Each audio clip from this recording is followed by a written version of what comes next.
Soma dai fi in thlir tu te in zavain pathian hmingin chi bai ka bu ka cheu ke hilal biak dikha khania 7 day tlang ko sona loi khania 7 day tlang pathfinder krapa master guide tilai me kani voina pathian thu ron soi tur hi athupuya pathian thu zo pathian thu oi tin karon da thu zo ti hi enge kan ti chuan thu soi anga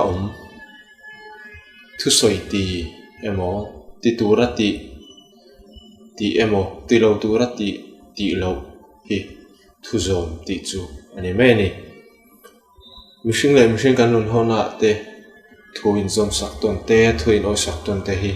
in po tla nan te in lungrul nan te in chen than na te thil poimo tak ania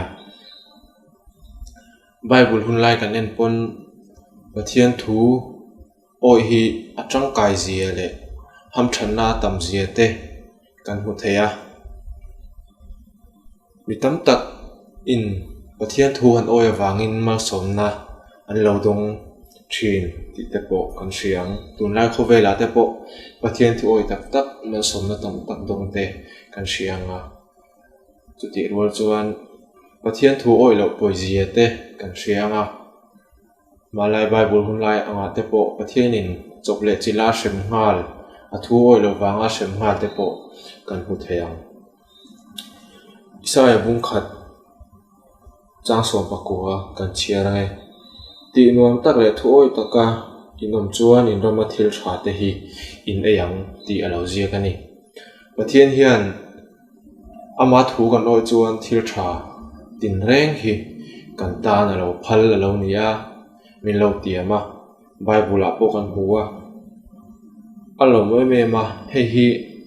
keni ponama thu kan zom hi tangkai in ani hlo thak le ani mishing te hian nge kan du le kan chak ber kan ti chuan van ram kai kan ti thau o me nge van ram kai tu chuan kan ti ma mo kan ti chuan ama thu zoma ama thu oi hi kan ti ma mo ania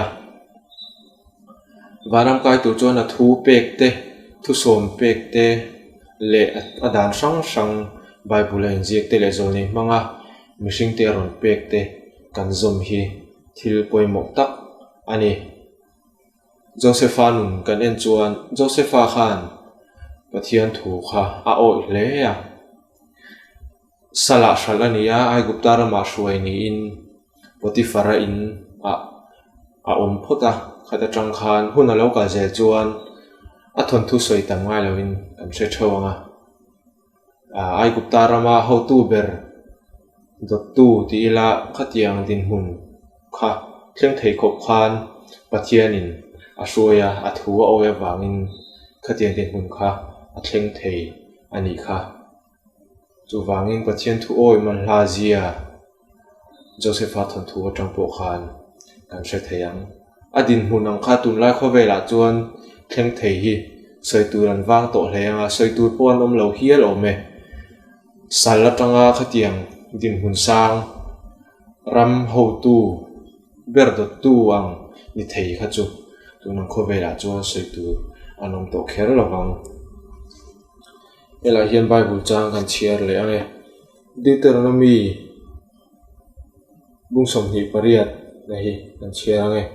tin heti hi lo ni anga lilpain pathian o ka chung ta kai ngai thla ka voina thu ka pek cheu thu pek zong fem khok ta kai zong chuan lilpain pathian chuan khovel nam zong a chung nung dara siam ang cheu lo ti ani Mosia po kha kan sianga Israel fa te a hroina khan pathian thu kha a zom tha em maya khami Israel fa te a hroi ma po khan ai gupta rama a ve thina kan sianga Israel fa te hroi sok tura a le te po khan tiang hun lai te po khan pathian thu kha a zom tha em maya amaro chu thil ti sual ve zeu kha aneya kan theve kam Bible te po an ziaka khata te po khan ngai dam adila pathian hena ain lamleta a thu a zom le a Pathian in mal som na hura kanan ram lut lo ma se ai ro pui zo van ram lo man kha ta ani kha chu wa chuan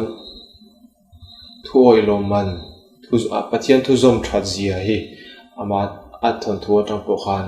kan sha theu o me ke ni point thil sual tam tak kan lo ti to ni mai theya e kho vela kan om chung thil sual tam em a ama ro chu thil sual kan lo ti to ni point